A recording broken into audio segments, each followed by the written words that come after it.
প্রাথমিক বিদ্যালয়ে বিদায়ী সংবর্ধনা এবং তিথি ভোজের আয়োজন। প্রাথমিকের গণ্ডি পেরিয়ে এবার উচ্চ মাধ্যমিক স্কুলে পা। 6 বছর প্রাথমিক বিদ্যালয়ে কাটানোর পর উচ্চ বিদ্যালয়ে পা রাখতে চলেছে 37 জন ছাত্রছাত্রী।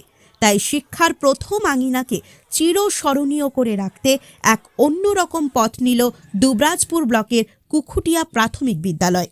মঙ্গলবার একটি অনুষ্ঠানের মধ্যে দিয়ে বিদায়ী ছাত্রছাত্রীদের দেওয়া হয় সংবর্ধনা। বিদ্যালয় থেকে উত্তীর্ণ 37 জনকে ট্রান্সফার সার্টিফিকেট, একটি করে স্মারক ও সকলের একটি গ্রুপ ছবি তুলে দেওয়া হয়। সেই সঙ্গে ছিল তিথি ভোজের আয়োজন। বাসন্তী পোলাও, মুরগির মাংস, আলু ফুলকপির তরকারি, চাটনি, পাঁপড় এবং মিষ্টি ছিল তিথি ভোজে। বিদ্যালয়ের বিদায়ী ছাত্রছাত্রী সহ মোট 204 জন ছাত্রছাত্রীদের মধ্যে উপস্থিত ছিল 189 জন ছাত্রছাত্রী। বিদ্যালয়ের সহশিক্ষক রামধনু নায়ক জানান, চলতি বছরের শুরুতে কুকুটিয়া প্রাথমিক বিদ্যালয়ে 5ম শ্রেণী সংযুক্ত হয়েছে। 5ম শ্রেণীর এরাই প্রথম ব্যাচ, তাই তাদের স্মরণ রাখা এবং সেই সঙ্গে ছাত্রছাত্রীদের কাছেও যেন চিরস্মরণীয় হয়ে থাকে, সে কারণেই এই ভাবনা। এদিনের অনুষ্ঠানে ছাত্রছাত্রীদের পাশাপাশি উপস্থিত ছিলেন বিদ্যালয়ের অন্যান্য শিক্ষক শিক্ষিকা এবং প্রাক্তন শিক্ষক শিক্ষিকা সহ বিশিষ্ট ব্যক্তিরা। সন্তোষ পালের রিপোর্ট, নিউজ বার্তা। আমাদের কুকুটিয়া প্রাথমিক বিদ্যালয়ে যে সমস্ত ছাত্রছাত্রী 5ম শ্রেণী থেকে উত্তীর্ণ হয়ে 6ষ্ঠ শ্রেণীতে উচ্চ বিদ্যালয়ে চলে যাবে, তাদেরকে আমরা বিদায় সম্মাননা জ্ঞাপন করলাম, তাদেরকে বিদায় সম্বর্ধনা দিলাম। দুটো কারণ।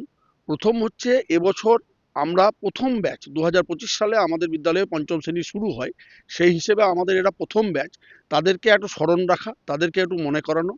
দ্বিতীয় হচ্ছে যে এরা 6 বছর আমাদের সঙ্গে ছিল, এরা 5 বছর বয়সে আমাদের কাছে এসছে, আজ 11 বছর বয়সে তারা চলে যাচ্ছে। এই 6 বছরের স্মৃতি তাদের কাছে যেন থাকে, ভালোভাবে থাকে, সেই জন্যে আজকের দিনটাকে আমরা বিশেষভাবে উদযাপন করলাম। তাদেরকে একটা স্মারক তুলে দিলাম, বিদায় অভ্যর্থনা স্মারক। আরেকটা করে তাদেরকে করলাম কি, গ্রুপ ফটো আমরা তুলে রেখেছিলাম। আমাদের এবছর 37 জন ছাত্রছাত্রী আমাদের বিদ্যালয় থেকে 5ম শ্রেণী পাস করে 6ষ্ঠ শ্রেণীতে ভর্তি হবে। সেই 37 জনের একটা গ্রুপ ফটো তুলেছিলাম, প্রত্যেকের হাতে একটা করে ফটো তুলে দিলাম, সার্টিফিকেট তুলে দিলাম এবং সঙ্গে সঙ্গে আমাদের বিদ্যালয়ের সমস্ত ছাত্রছাত্রীদের নিয়ে তিথি ভোজনের একটা আয়োজন করা হয়েছিল, যাতে সবাই আজকের দিনটা আনন্দে উদযাপন করতে পারি। যে তাদের আজ চলে যাবার দিন, মন খারাপের দিন, তবুও তারা যেন আজকে মন খারাপ না করে এই দিনটাকে স্মরণ রাখতে পারে। মোমেন্টোটা দেওয়া, যে তাদের কাছে মোমেন্টোটা থেকে গেলে ভবিষ্যতে তারা বড় হলেও তাদের মনে থাকবে যে আমরা এই স্কুল থেকে বেরিয়ে একটা জায়গায় পৌঁছতে পেরেছি।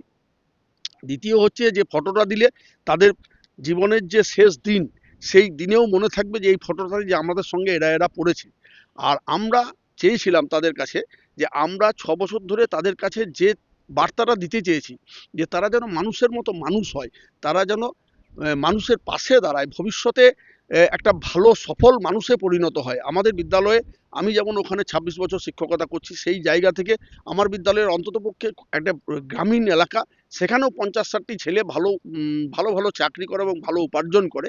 তো সেই জায়গা থেকে এরা যেন ভালো জায়গায় পৌঁছাতে পারে, তাদেরকে একটু উৎসাহ প্রদান, সঙ্গে সঙ্গে সবাই মিলে একটু আনন্দ করে তিথিভোজন, মাংস, পোলাও, মিষ্টি ইত্যাদি দিয়ে তাদেরকে একটু আনন্দ দেওয়া, এই ছিল আমাদের মেন উদ্দেশ্য। নতুন বছর, নতুন স্বাদ, নতুন উৎসব।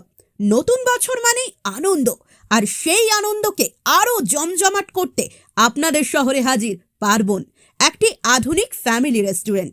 সিজলারের দুর্দান্ত ভ্যারাইটি, চাইনিজ স্পেশাল, ভেজ ও non veg thali, charcoal breads, সব কিছুই এক ছাদের নিচে। 100% হাইজেনিক পরিবেশ, সাধ্যের মধ্যে দাম, অনলাইন অর্ডারের সুবিধা। শুধু রেস্টুরেন্ট নয়, পার্বণ মানেই খাওয়ার উৎসব।